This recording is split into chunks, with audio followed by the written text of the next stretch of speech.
A ti mismo amor, maravilloso Jesús, milagroso Señor, llenas este lugar con tu presencia, has descender tu poder en lo que estamos aquí. Creo en ti, Jesús, por lo que harás en mí. Creo en ti, Jesús, por lo que harás en mí.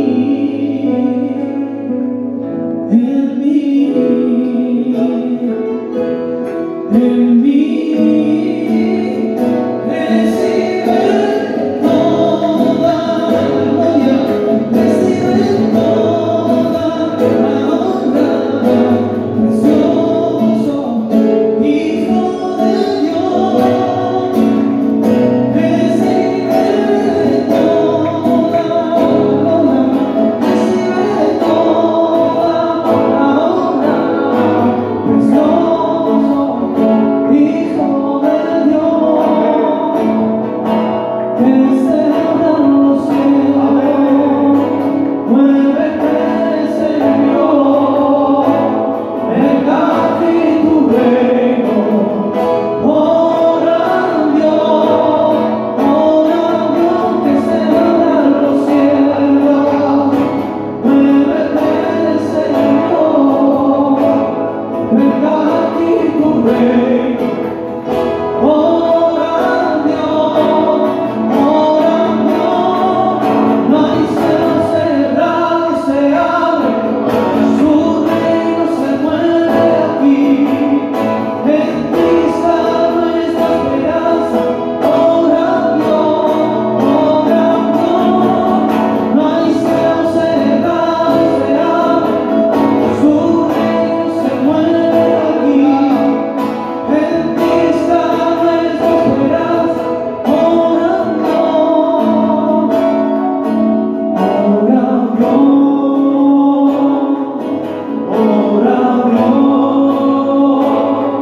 Dios, ora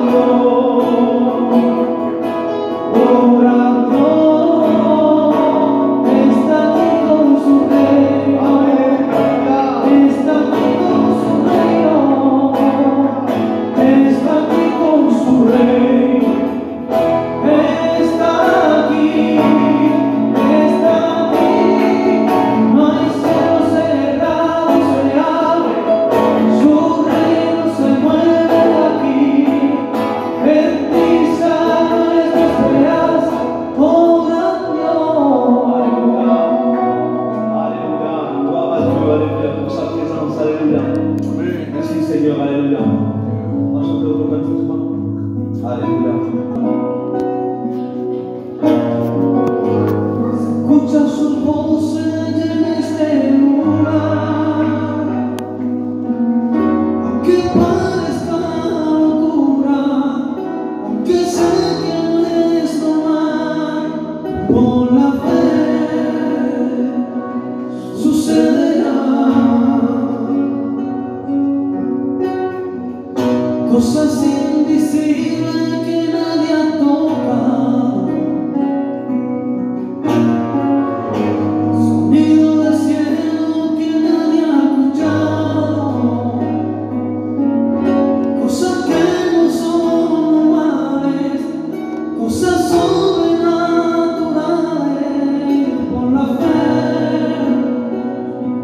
sucederá.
Yo solo sé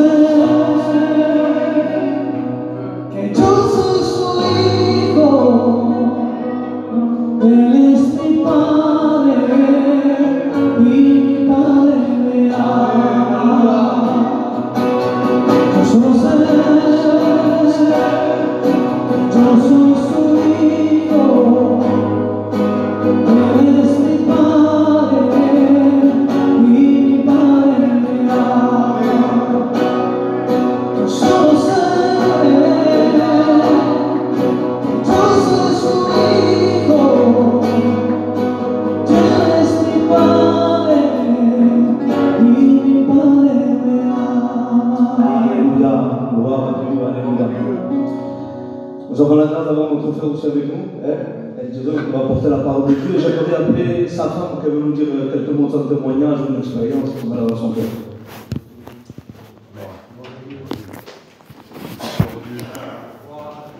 Moi, je n'ai pas grandi du tout dans un foyer chrétien. Et je vivais dans un foyer qui était assez compliqué. Et moi, ma seule porte de sortie, je me disais, quand moi je me marierai, mon foyer à moi, il sera parfait. Moi, je croyais qu'avec des efforts humains, avec une façon de faire mieux que mes parents, j'allais faire quelque chose de mieux. Et voilà que je me suis mariée. Et le foyer qui devait être tant parfait, tant merveilleux, ben, c'était pas du tout ça. On ne s'entendait pas du tout. Je me suis mariée loin de chez moi, c'était très compliqué pour moi. Et là, je me suis dit, Seigneur, comment cette fois je vais m'en sortir?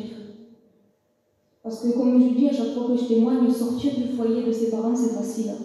Mais après, quand on a créé notre propre foyer, qu'est-ce qu'on fait quand ça va pas? Et mon mari, lui, connaissait les choses de Dieu.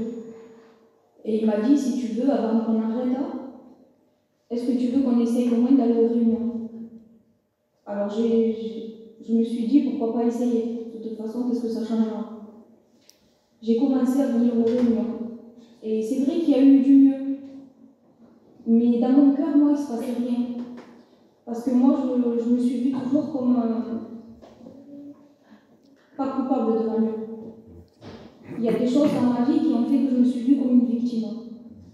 J'ai pas eu la vie la plus facile du monde et quand on se voit victime, ben, on n'avance pas. Et là, dans mon cœur, j'étais sur ma chaise, réunion après réunion. Je disais, c'est beau ce qu'ils disent, mais si seulement ça pouvait être vrai. Et j'ai vu qu'avec le temps, les frères et les sœurs recevaient dans les réunions. Même mon mari, quand on arrivait de la réunion, il me disait, Dieu m'a parlé, t'as vu ce qui s'est passé?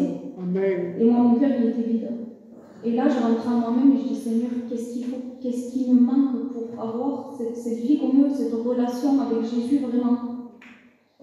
Et là, le Saint-Esprit m'a fait comprendre que ce qui me manquait, c'était une conviction de péché. Et là, dans mon cœur, je dis, Seigneur, convainc ma vie de péché. Moi, je ne le vois pas, mais toi, convainc ma vie. Et là, je vous promets que quand Dieu le fait, je me suis sentie mais sale devant Dieu. Dieu a mis devant mes yeux toute la méchanceté, toute la haine qui était dans mon cœur, tout ce qu'il y avait. Et là, j'ai pu demander pardon à Dieu de tout mon cœur. Après, je ne vais pas vous dire, ce n'est pas une baguette magique l'évangile. Il y a des gens pour qui, et tant mieux pour eux, ça s'arrange du jour au lendemain. Moi, ça n'a pas été comme ça. Dieu a permis que je passe par plusieurs étapes. Mais Dieu a restauré ma vie. Dieu a restauré mon cœur. Des blessures qu'il y avait quand j'étais enfant, Dieu les a soignées. Le foyer que je voulais, Dieu me l'a donné. Et même s'il y a des hauts, des bas, parce qu'une vie chrétienne, ce n'est pas une vie sans problème. Ce n'est pas une vie où on est épargné de tout.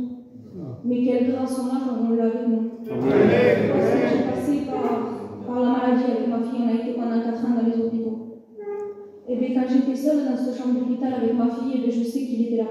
Dans tous les problèmes, toutes les difficultés, il était là. Et n'attendez pas. Parce que l'ennemi ne va pas attendre pour vous détruire, que vous soyez un enfant, un adulte, un homme, une femme. L'ennemi va détruire vos cœurs, va détruire vos vies. La vraie solution, c'est Jésus. Amen. Gloire à Dieu. J'entre dans le sein des saints, j'entre par le sang de l'agneau, j'entre pour t'adorer toi, seul. J'entre par le sang de Jésus. J'entre dans le lieu très saint. J'entre par le sang de l'agneau. J'entre pour t'adorer, toi seul. J'entre par le sang de Jésus. Alléluia, faut qu'on réalise, alléluia. J'entre dans le lieu très saint. J'entre par le sang de l'agneau. J'entre pour t'adorer, toi seul. J'entre par le sang de Jésus. Alléluia. Il guérit encore, encore, encore. Il guérit encore, encore, encore. Il restaure encore, encore, encore. Le temps des miracles n'est pas passé. Il est le même hier, aujourd'hui et éternellement. Il restaure encore, encore, encore. Il relève encore, encore, encore. Il guérit encore, encore, encore. Le temps des miracles n'est pas passé. Il est le même hier, aujourd'hui, éternellement. Il guérit encore, encore, encore. Il restaure encore, encore, encore. Il guérit encore, encore, encore. Le temps des miracles n'est pas passé. Il est le même hier, aujourd'hui, éternellement. Amen, alléluia, alléluia. Je vais mon frère Rato qui vient témoigner. Tout à l'heure, j'avais le cœur qui battait, je ne savais pas pourquoi. Et Dieu m'avait dit, voilà, tu vas témoigner. Gloire à Dieu. Mais je vais vous dire quelques mots comment j'ai rencontré Dieu. Mais moi, je n'ai pas grandi dans un foyer chrétien. J'ai grandi dans un foyer aussi que l'évangile n'était pas proclamé. Vraiment pas l'évangile. On vivait comme tous les gitans. On vivait d'un travail qui n'était pas la gloire de Dieu. Voilà. J'ai facilité à un moment donné. Il y a eu un grand malheur qui a frappé ma maison.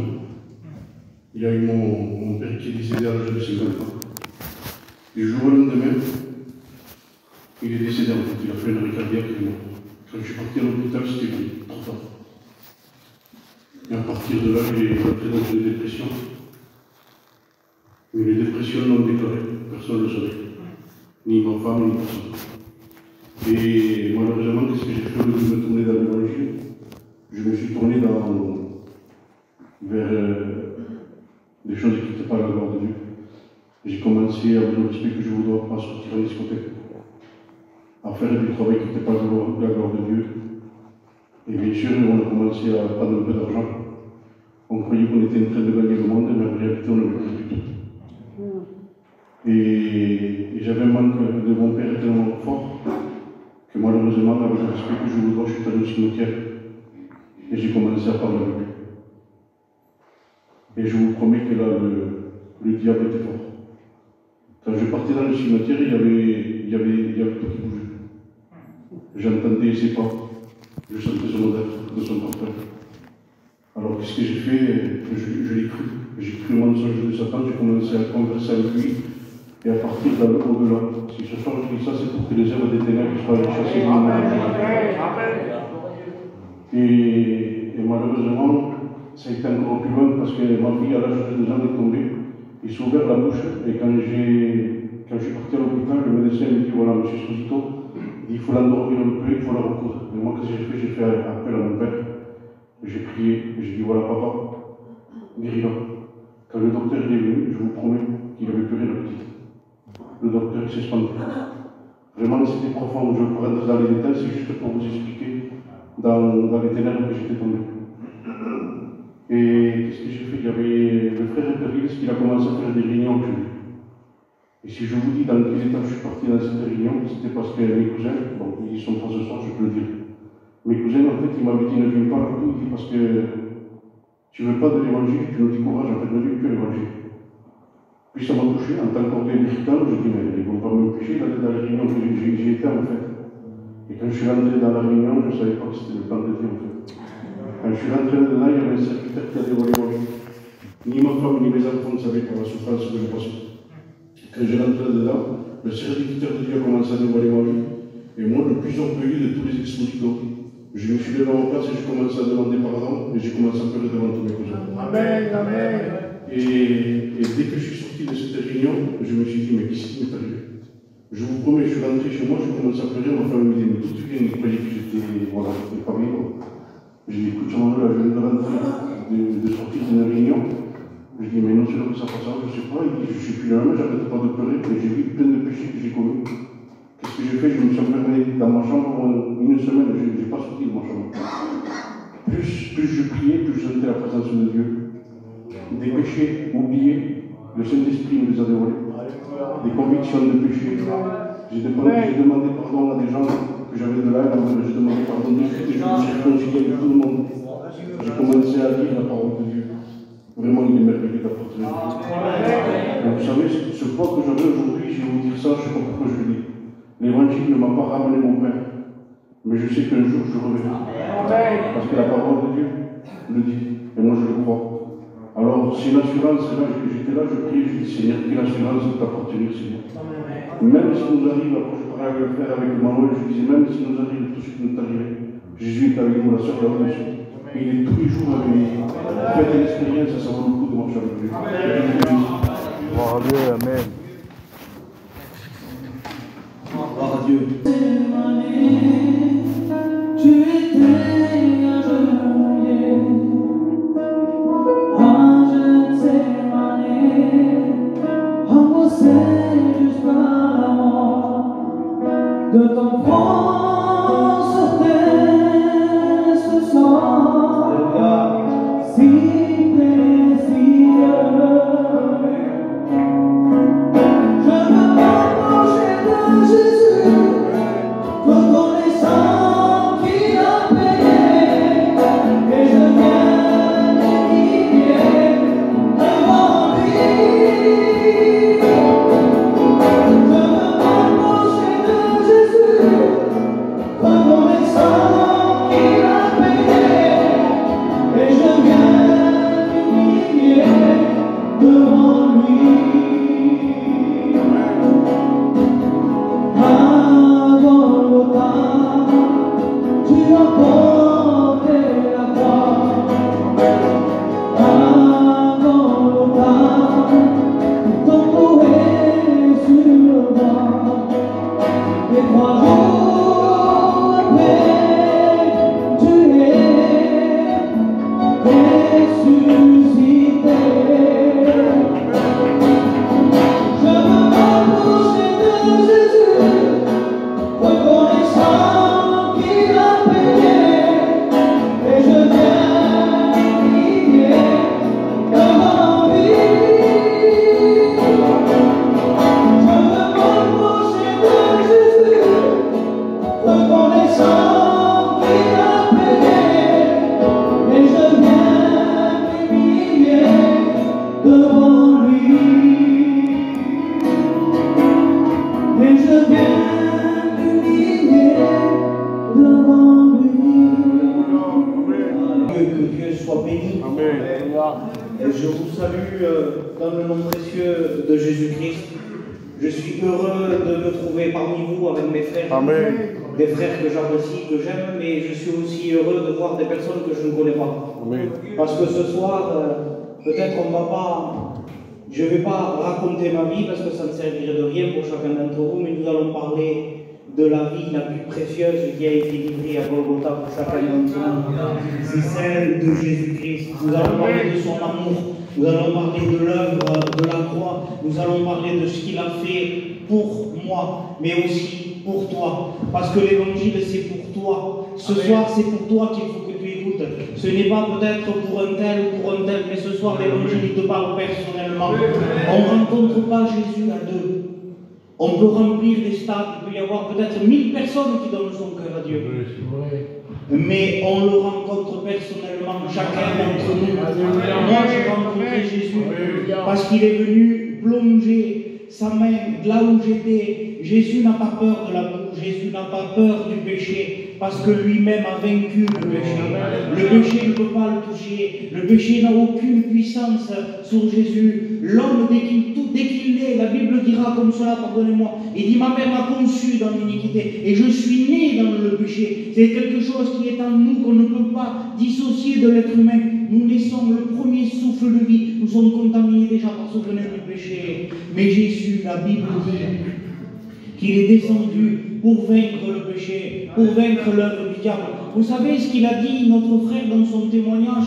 Les frères qui passent ici, vous savez, c'est pas facile de raconter des fois, parce que souvent, avant de rencontrer Jésus, on vivait dans le péché. Quelqu'un qui vit dans le péché, il vit dans le noir, il vit dans la noirceur. C'est pas glorieux de raconter ce qu'on était avant. C'est pas glorieux de raconter ce que le frère a vécu ou ce que ma compagne vous a dit. On ne vient pas ici pour raconter qu'on est les plus beaux, qu'on est les meilleurs. Non. On vient dire que nous sommes des pécheurs. Des pécheurs graciés par grâce.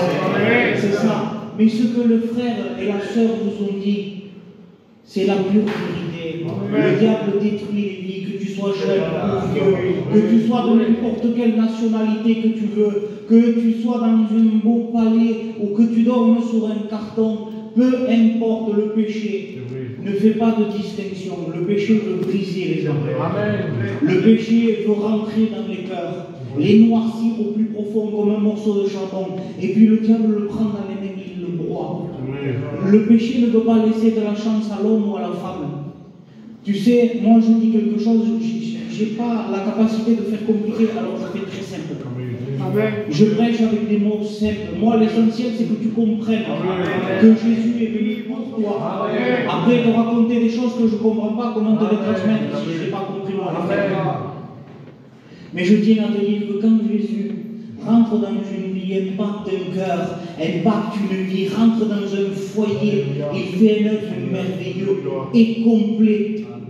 Moi, je peux réaliser un projet pour mes enfants, pour mon foyer, préparer quelque chose de beau, mais ça sera toujours incomplet. Vous savez, j'ai l'habitude de dire, il y a des parents qui payent beaucoup de choses à leurs enfants. Ceci, cela, d'un côté et de l'autre, et on peut mettre tout ce qu'on veut. On peut leur payer toute la panoplie, mais on ne leur payera pas le sourire, on ne leur payera pas le bonheur. Tu rentres dans la chambre et tu dis à ton fils, qu'est-ce qu'il y a mon fils? Je ne sais pas, au bas, je ne suis pas bien. Est-ce que vous croyez que c'est normal que des jeunes de 15 ans sont frisés comme cela? Est-ce que vous croyez que vous rentrez dans la chambre de votre fille? Elles les ont toutes, hein? La coiffeuse avec tout le maquillage, les petits spots, a beaucoup de paillettes, beaucoup de miroirs, beaucoup de brillants. Mais le cœur à l'intérieur, il est cassé, brisé. Qu'est-ce qui provoque ça? Il faut des nouvelles chaussures. Non, ce n'est pas les chaussures qui vont changer son état d'âme. Il faut partir là-bas. Ce n'est pas non plus ce départ qui va changer quoi que ce soit. Tu as besoin de Jésus. Tu as besoin de Jésus dans ton foyer, dans ta vie. J'étais misérable, j'étais pécheur. Je parle de moi pour heurter personne. Mais ce que j'étais, nous sommes tous semblables, frères et sœurs et amis. Il n'y a personne qui peut se glorifier au jour d'aujourd'hui d'être heureux. Pour un temps, pour un moment. Mais qui aurait ce soir le manque de sagesse de dire « Moi, je suis pleinement heureux », qui serait pleinement dans la vérité s'il dirait « Je suis pleinement heureux ». Être heureux, c'est pas sourire. Vous savez, il y a des gens qu'on voit si on se promène quelque part et on les entend rire de loin, il semblerait qu'ils ont la joie. Et puis quand ils rentrent, ils se séparent, ils sont quelques amis, et puis ils ont fait peut-être toute la journée, ils sont allés promener, ils sont allés dans un bon restaurant, mais quand ils rentrent chez lui, quand elle rentre chez elle, et sa vie, elle est liquidée, sa vie, elle est froissée par le péché, par des amertumes qui remontent, par un manque de pardon, par une destruction dans le foyer, par un lien, par des vices, par des passions, je ne sais pas par quoi, qu'est-ce qui est un boulet à tes pieds, un boulet à ton âme. Je ne peux pas mettre de nom ou qualifier par une chose ou par une autre, mais ce que je sais, c'est que la racine, c'est le péché. Amen. C'est que la destruction, c'est le péché. Je ne peux pas te dire, mais parce que si je prêche, pardonnez-moi l'expression, avec tout le respect que j'ai pour les anciens qui sont là, c'est pas parce que tu vois de la cristalline que ta vie est sans péché. C'est pas parce que tu ne prends pas certaines choses ou que tu ne fais pas certaines choses. Parce qu'au jour d'aujourd'hui, on a gradué le péché. On a essayé de donner une couleur. Mais le noir, les frères, c'est noir. Les ténèbres, c'est les ténèbres. On ne peut pas dire ils sont plus ou moins comme ça. Non, noir, c'est noir. Vous sortez dehors, si on éteint tout, s'il n'y a pas les étoiles, s'il n'y a rien, vous rentrez dans ce lieu en pleine nuit, vous éteignez tout. Essayez de donner une couleur. Essayez de donner une couleur, il n'y en a pas, mais l'homme a voulu. Et le diable a insufflé à l'homme, mais non, mais c'est pas comme ça. Je vais t'expliquer. Il est le père du mensonge. Si tu commences à discuter avec lui, tu as perdu d'avance. Si tu commences à le laisser entrer en conversation avec toi, tu as perdu d'avance. Mais tu dis, mais pour qui tu me prends? Moi, je ne parle pas avec le diable. Non. C'est lui qui chuchote à toi. Et il ne te fera pas peur pour te séduire. Comment on peut être séduit par quelqu'un qui nous ferait peur? Mais il a des paroles douces. Et il arrive avec des pas de velours, tranquillement. Tu es dans ton canapé, tu ne comprends pas, ou dans ta voiture qui est en train de rouler. Et il te fait croire que c'est toi qui as eu cette idée. Il dit, mais tu es intelligent. Quelle idée que tu as eue? Tu vas transformer ta vie. Tu t'es trouvé un business en or, personne ne l'a fait encore. Pauvre de toi, pauvre de moi. Il sait que l'issue c'est une pente glissante, l'issue c'est une falaise. Et lui il vient et il dévisse. Vous savez le panneau qui te dit à 150 mètres il y a une falaise. Lui il enlève. Il enlève lui le sens interdit. Il veut que tu fasses un face à face. Un face à face dans le monde. Un face à face avec les gens. Parce qu'il détruit les familles. Comment? Il met de l'orgueil dans un cœur avec de la haine. Et il met, et je prends mon frère avec tout le respect, et il fait pareil dans son cœur. Alors quand on se voit, il y a un affrontement qui est, mais c'est ni lui ni moi. Nous sommes des dommages collatéraux du péché. Nous avons été détruits par l'œuvre de Satan dans nos vies. Tu ne décides même pas d'être en colère. C'est le diable qui souffle la colère dans ton cœur. Et toi, tu crois que tu es maître de toi. Non, tu n'es pas maître de toi. Il dit que chacun est esclave de ce qui a triomphé de lui. Et ce qui a triomphé de l'homme, c'est le péché. Et Jésus est venu dans le monde pour ôter le péché, pour venir enlever la racine, pour venir enlever la gangrène. Pardonnez-moi l'expression, je me permets de le dire. Pour venir enlever cette mauvaise maladie qui est initiée à l'intérieur et que personne ne peut, ni le plus grand des chirurgiens. Au jour d'aujourd'hui, il voit beaucoup. Moi, j'ai des problèmes de vue. Et il y a des opérations qui passent, j'ai dû regarder quelque chose sur le téléphone et ça vient. Vous avez vu comment on regarde quelque chose, ça vient. Au jour d'aujourd'hui, il y a un professeur, ils ont fait ça sur 5 personnes. Ils arrivent à rendre la vue à des gens qui n'ont été aveugles pendant 10 ans. Là, à Montpellier, pas loin de chez nous. Vous allez dire, c'est un crime. Mais c'est partiel. C'est quelque chose qui ne sert pas. Moi, je veux te parler d'un miracle qui dure jusque dans l'éternité. C'est la nouvelle naissance. C'est descendre, que Jésus descende de ton péché, il t'enlève, il te fait mieux que des yeux. Je préfère rentrer aveugle dans le ciel, mais avec un cœur tout entier, avoir mon nom inscrit dans le livre de vie. Et il n'y aura plus d'infirmité, même les infirmités qui sont pour la terre. T'inquiète, mon frère, ma soeur, peut-être tu traînes une maladie depuis combien de temps? Jésus guérit. Et Jésus fait ce qu'il veut. Et au-delà de ça, Dieu est souverain. Dieu est souverain. Que Dieu soit béni. J'aimerais revenir à mon message, je me laisse guider. Que Dieu soit glorifié. J'aimerais vous parler d'un homme que vous connaissez, d'un homme que vous avez entendu parler, un homme que vous avez peut-être même vu dans une vidéo et la Bible nous dit qu'il s'appelle Bartimée. Bartimée, on connaît sa condition, je vais vous la dépeindre rapidement. Il dit comme Jésus s'approcha de Jéricho, un aveugle qui était assis au bord du chemin et qui mendiait. Et je voudrais m'arrêter là. Voilà ce qu'est l'homme. Peut-être tu es assis et tu ne sais plus où aller. Cet homme s'était assis là parce qu'il n'avait plus, il n'avait plus peut-être le courage d'avancer. Et combien de fois les vies sont cassées et le diable et la conséquence de certaines choses. Le frère disait c'était une dépression. Vous savez, il y a des gens malheureusement on voit qu'ils sont atteints par la dépression, mais il y a des gens qui sont troublés dans leur corps, qui sont anéantis par les angoisses et pourtant on ne voit rien. Tous les jours ils mettent une couche de vernis. Et cet homme était assis dans sa difficulté. Cet homme était assis là. La Bible nous dit qu'il était aveugle, il avait perdu la vision. Et quelqu'un qui vit sans Jésus, et je voudrais heurter personne, c'est quelqu'un qui ne voit pas. C'est quelqu'un qui est aveugle spirituellement. C'est quelqu'un qui n'arrive pas à prendre un chemin tout seul. Alors vous savez, il est au gré d'un et de l'autre. Si moi ici je n'y vois pas et quelqu'un me prend par la main, mais il m'amène où il veut, vous comprenez, il me fait arriver devant un précipice et s'il veut me laisse là, et puis s'il veut me pousse, je suis à sa merci. Et il dit la Bible comme ça, il dit que Satan a aveuglé l'intelligence des hommes afin qu'ils ne puissent pas voir, resplendir l'évangile de gloire. Là, il ne parle pas des yeux, il nous parle du cœur. Et il les a rendus aveugles. Mais Seigneur, pourquoi? Est-ce qu'on peut voir l'évangile? Non, tu me diras c'est la présence de Dieu, c'est la parole de Dieu. Mais là il parle du cœur, c'est ce que je te dis. Cet homme était aveugle physiquement, mais toi tu es assis et tu es aveugle spirituellement. Tu as besoin de quelque chose qui se passe dans ta vie. Et la Bible nous dit qu'il était mendiant. Il était mendiant.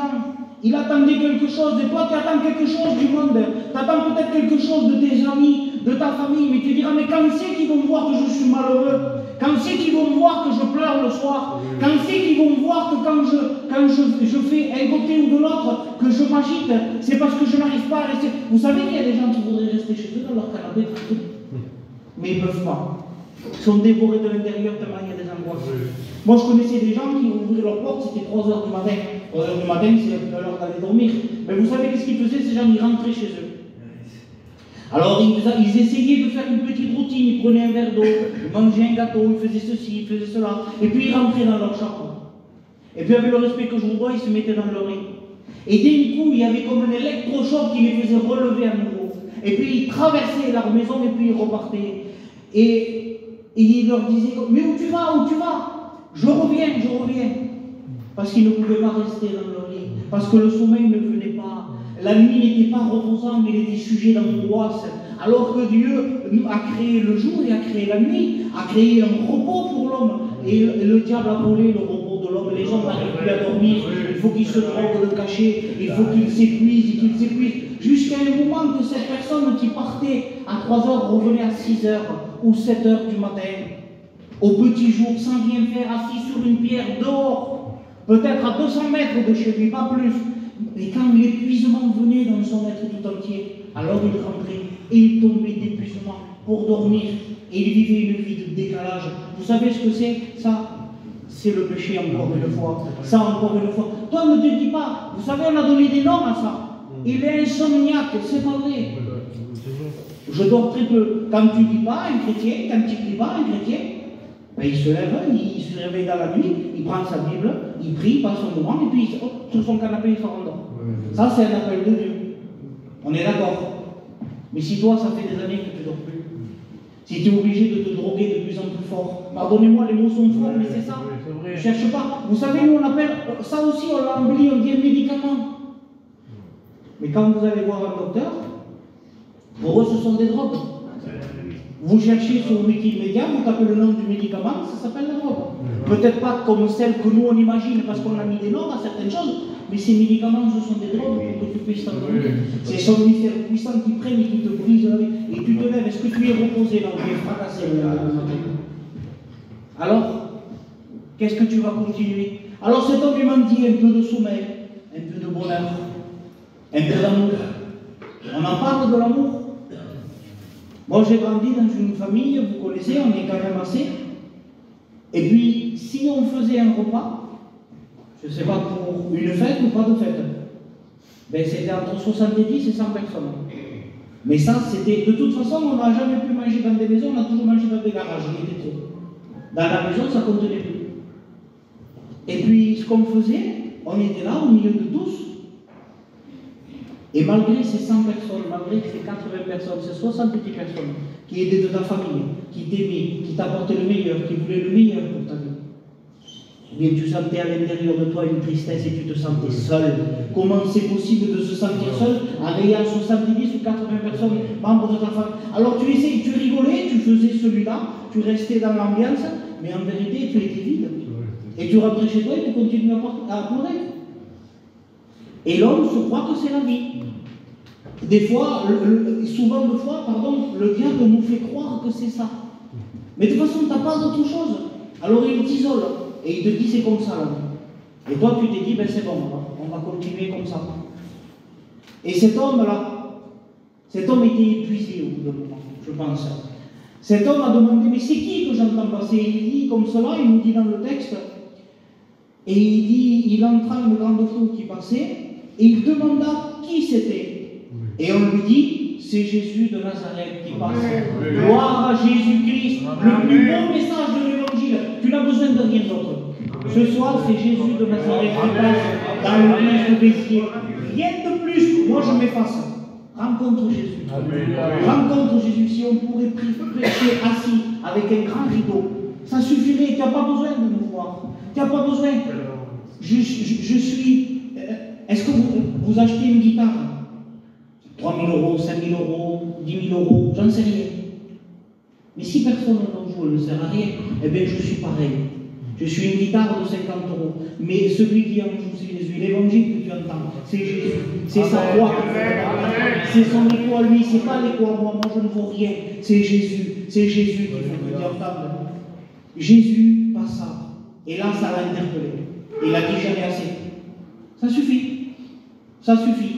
Ce soir, tu peux dire ça suffit. Ce soir, tu peux dire non au péché. Ce soir, tu peux arrêter la malédiction chez toi. Ce soir, tu peux dire j'arrête avec tout ce que je fais. Ce soir, tu me délivres de la drogue. Ce soir, tu me délivres de l'alcool. Ce soir, tu me guéris de ma maladie. Mais comment c'est possible? Parce que je le veux? Non, parce que tu t'adresses à qui peut le faire. Parce que tu t'adresses à celui qui peut intervenir. Et celui qui peut intervenir, il porte un nom. C'est Jésus-Christ. Et Jésus passe, il dit, mais certains qui étaient là, le reprirent et dit, Caïn, arrête-toi. Certains qui étaient là lui ont dit, tais-toi, ne parle pas. Et peut-être qu'il y a des choses, toi, là, ce soir, qui viennent dépenser. Mais l'évangile, c'est pas pour toi, c'est pour les autres.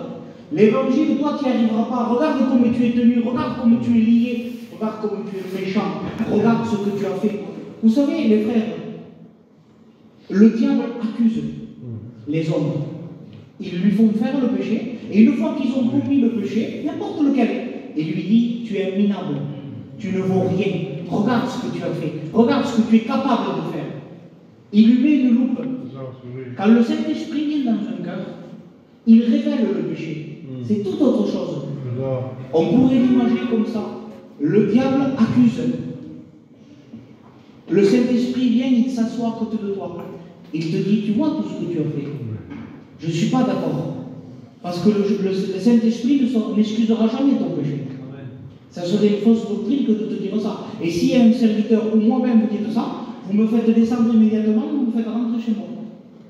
Mais le Saint-Esprit, on pourrait l'imaginer comme ça, il n'a pas un gros accusateur, mais il s'assied à côté de toi. Et t'a dit, tu vois la noirceur de ton péché, tu vois la profondeur de ton péché. Seul le sang de Jésus, si tu te regardes, peut te délivrer. Voilà la réalité de l'évangile. C'est ça la réalité de l'évangile. Le Saint-Esprit ne viendra jamais accuser le cœur de l'homme ou de la femme, mais il viendra révéler la noirceur de ton péché. Parce que le Saint-Esprit est saint avant tout. L'Esprit de Dieu ne descend pas. Vous savez, il y en a qui disent j'ai été visité par le Saint-Esprit. Non, tu ne peux pas être visité dans le Saint-Esprit si tu vis dans le péché. C'est faux.